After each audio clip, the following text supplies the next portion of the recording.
தோல்வியை கற்றுக் கொடுக்காத பாடம் ஒரு மனுஷனுக்கு வேற எதுவும் கற்றுக் கொடுக்க முடியாது.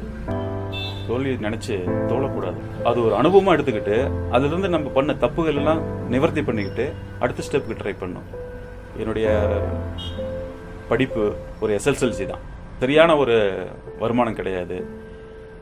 மிடில் கிளாஸ் ஃபேமிலி, பெரிய பேக்ரவுண்ட் ஒன்றும் கிடையாது. ஒரு சொத்தோ இது அது மாதிரி எதுவும் கிடையாது. இந்த மாதிரி கஷ்டப்படுற நேரத்தில் ஒரு கஷ்டமான ஒரு சூழ்நிலையில் மேரேஜ் ஆச்சு. தொழில் சரியாக செட் ஆகாமல் பெங்களூர் வந்தேன். பெங்களூர் வந்த புதுசில் ஒரு வேளை சாப்பாட்டு கூட காசு இல்லாமல் இருந்தேன். குழந்தைக்கு பால் வாங்கி கொடுக்க கூட காசு இருக்காது. அந்த மாதிரி ஒரு சூழலில் எனக்கு வந்து கிளாசிக் போல ஒரு நபர் எனக்கு அறிமுகமானார். அப்புறம் அவர்கிட்ட நான் சொன்னேன், இது மாதிரி இந்த சூழ்நிலை இருக்குது, என்ன பண்ணுறதுன்னு தெரியல. நீங்கள் இப்போதைக்கு என்ன பண்ண முடியுங்க, ஒரு ஸ்டோரில் உங்களை நான் சேர்த்து விட்றேன், நீங்கள் சேல்ஸ் பர்சனாக சேருங்க, 6000 ரூபா சம்பளம், 6000 ருபீஸ் சேலரியில் உன்னால் குடும்பத்தை மெயின்டைன் பண்ண முடியுமா? பண்ணலாங்க, ஃபஸ்ட்டு கிளாசிக் போல போய் சேருங்க, தொழிலுக்கு கற்றுக்குங்க, முயற்சி பண்ணுங்க அப்படின்னு சொன்னாங்க. காலையில் 10 மணிக்கு போனால் நைட்டு 10 மணி வரைக்கும் அங்கே இருப்போம். ரொம்ப கஷ்டமான சூழ்நிலை தான். பெங்களூர் பார்த்தீங்கன்னா காஸ்ட்லியான சிட்டி, ஒவ்வொரு பொருளும் ரொம்ப விலை அதிகம். 6000 ரூபா வச்சுட்டு என்ன பண்ணுறது? இங்கே கஷ்டப்படுறதுக்கு சொந்த ஊர்லேயே போய் பார்க்கலாம்னு நாங்கள் ஒய்ஃப்ட்டு கேட்கும்போது, ஜெயிக்கணும்னு வந்திருக்கிறோம், ஜெயிச்சு காமிக்கணும், நம்ம வாழ்ந்துட்டோம், காலு ஒன்று நின்றுட்டோங்கிற பொறுப்பு பண்ணணும். உழைங்க, கிளாசிக் போல இருங்க, ஹார்ட் ஒர்க் பண்ணுங்க, அதுக்குண்டான படம் நான் கடவுள் கொடுப்பான், நீங்கள் தைரியமாக இருங்க அப்படின்னு சொல்லிட்டு எங்கள் ஒய்ஃப் அதை என்னை வந்து ஊக்குவிச்சாங்க. இவ்வளோ தூரம் எனக்கு சப்போர்ட் பண்ணுறாங்க. பார்க்கலாம், என்னதாக பார்க்கலான்ற ஒரு சும்மா இருக்கிறதுக்கு கஷ்டப்படுறதுக்கு 6000 ரூபா வரட்டுங்க, ட்ரை பண்ணுங்க, கஷ்டப்பட்டு 6000 ரூபா தான் அப்படிங்கிறதுக்காக என்னுடைய ஒர்க்கிலையோ என்னுடைய உழைப்பிலையோ நான் வந்து அதை காம்ப்ரமைஸ் இது பண்ணிக்கவே இல்லை. என்னுடைய ஒர்க்கை நான் கொடுத்தேன், என்னுடைய உழைப்பை நான் காமிச்சேன். கம்பெனி என்னுடைய ஒர்க்கை பார்த்துட்டு ஒரு மேனேஜரை என்னை அப்பாயின்மெண்ட் பண்ணிவிட்டு சேலரி ஜாஸ்தி கொடுத்தாங்க.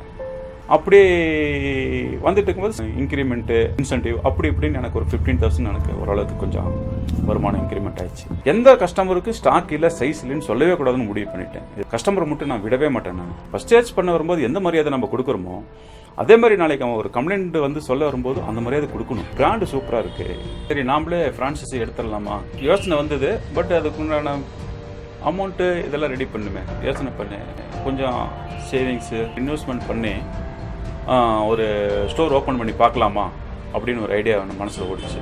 யோசனை பண்ணிகிட்டு இருந்தால் வாழ்க்கை யோசனையிலே தான் போயிட்டுருக்கோம். ஸ்டெப் எடுத்துச்சு பார்ப்போமே அப்படின்னு அப்புறம் அவன்கிட்ட சொன்னேன், இது மாதிரி சிபி ஃப்ரான்ச்சைஸி எடுக்கலான்னு ஒரு ஐடியாவோடு இருக்கிறேன், பிராண்டு மேலே இன்ட்ரெஸ்ட் எடுத்து நம்ம பிராண்டே வைக்கிறேன்னு சொன்னது பெரிய விஷயம், தாராளமாக பண்ணிக்கலாம் அப்படின்னு மாதிரி கம்பெனி எனக்கு என்கரேஜ் பண்ணாங்க. காலையில் 10 மணிக்கு ஸ்டோர் திறந்தா மறுபடியும் நைட்டு 10 வரைக்கும் ஸ்டோரில் உட்காந்துருப்பேன். ஒரு கஸ்டமரோட நான் மிஸ் பண்ணுறது இல்லை. என்னுடைய எக்ஸ்பீரியன்ஸு எல்லாத்தையும் இந்த ஸ்டோரில் போட்டு ஒரு உழைப்பு.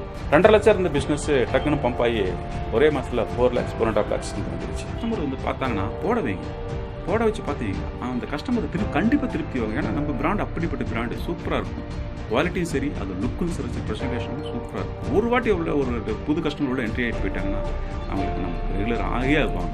கிளாசிக் போல எடுத்து நம்ம வச்சது ஒரு நல்ல முடிவு, நல்ல ஒரு முடிவு தான். நியாயமான வாழ்க்கையை வாழ்கிறதுக்கு உண்டான எல்லா வருமானத்தையும் கிளாசிக் போல் பிராண்டு எனக்கு கொடுத்துருக்கு. கிளாசிக் போல் ஃப்ரான்ச்சைஸி எடுத்து நான் ஓப்பன் பண்ணது என் லைஃப்பில் ஒரு முக்கியமான ஒரு டர்னிங் பாயிண்டாக நான் நினச்சிட்டு இருக்கிறேன்.